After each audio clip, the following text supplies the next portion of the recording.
Hello મિત્રો, ભાદરવી પૂર્ણિમા પ્રસંગે જ માય ભક્તો આરાસુર અંબાજીની યાત્રાએ કેમ જાય છે? તો મિત્રો, શક્તિ આરાધનાના નવરાત્રી પર્વમાં લોકો ગામે ગામ ઘરે ઘરે માતાજીનું આહવાન ભક્તિ પૂજા કરે છે, જેમાં માતાજીને ઉપસ્થિત રહેવા શ્રદ્ધાભર્યું આમંત્રણ આપવા માટે નવરાત્રીના 15 દિવસ પહેલા ભાદરવી પૂર્ણિમાએ શ્રદ્ધાળુઓ અંબાજી જાય છે.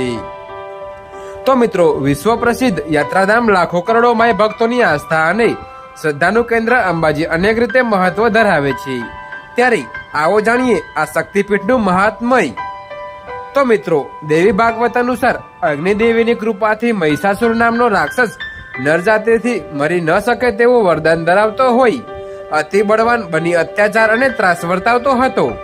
તો આ બળવાન દાનવનો સંહાર કરવા દેવોએ ભગવાન શિવને પ્રાર્થના કરી. તે સમયે એક તેજ પ્રગટ થયું અને માં આદ્યશક્તિ પ્રગટ થયા. તો આ દાનવોને સંહાર માતાજીએ કરતા તેઓ મહિષાસુર મર્દિની કહેવાયા છે. તો આ બળવાન દાનવનો સંહાર કરવા દેવોએ ભગવાન શિવજીને પ્રાર્થના કરી.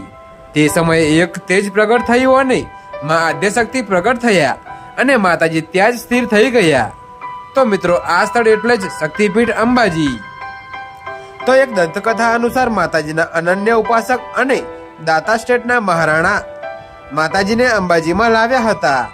તો મહારાણા આગળ ચાલતા હતા અને પાછળ માતાજીની સવારી આવતી હતી. મહારાણાને પાછળ જોવાની મનાઈ હતી. રસ્તામાં ગાઢ જંગલ આવતા સહજ રીતે મહારાણીથી પાછળ જોવાયું કે માતાજી કેટલે દૂર છે. બસ માતાજી તે ક્ષણે ત્યાં જ સ્થિર થઈ ગયા. પછી મહારાણાએ સ્થળે મંદિર બનાવ્યું, જે આજે પણ આસ્થાના પ્રતીક તરીકે અસ્તિત્વ ધરાવે છે.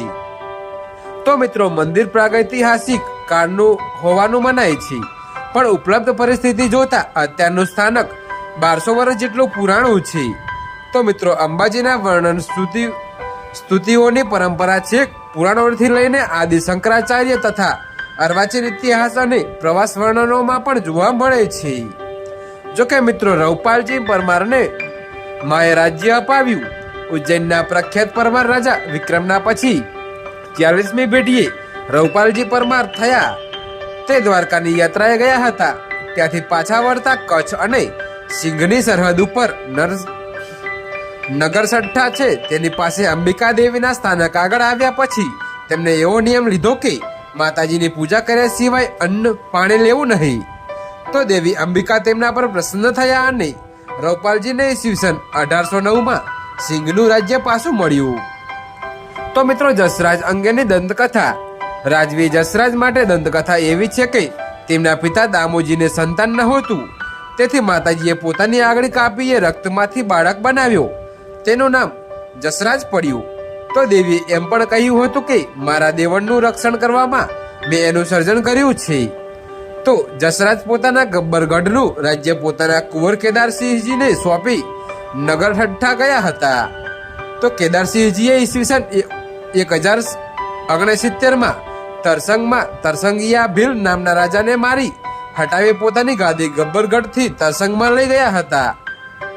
તે પછી રાણા જેતમલજી ઈસવીસન 1544માં પોતાની રાજગાદી દાતામાં લાવ્યા હોવાનો ઉલ્લેખ છે. તો દાતા મહારાજના વારસદારો આજે પણ દર વર્ષે આસો નવરાત્રિની આઠમે પરિવારની રસમ અનુસાર અંબાજી આવી વિધિવત માની પૂજા કરે છે. તો મિત્રો, તમને અમારી આ સ્ટોરી કેવી લાગી કમેન્ટમાં જરૂરથી જણાવજો. અને મિત્રો, અમારી ચેનલ પર નવા છો તો આવી બીજી અવનવી સ્ટોરી જોવા માટે અત્યારે જ અમારી ચેનલને સબસ્ક્રાઇબ કરી દેજો. વિડીયો પૂરો જોવા બદલ ધન્યવાદ.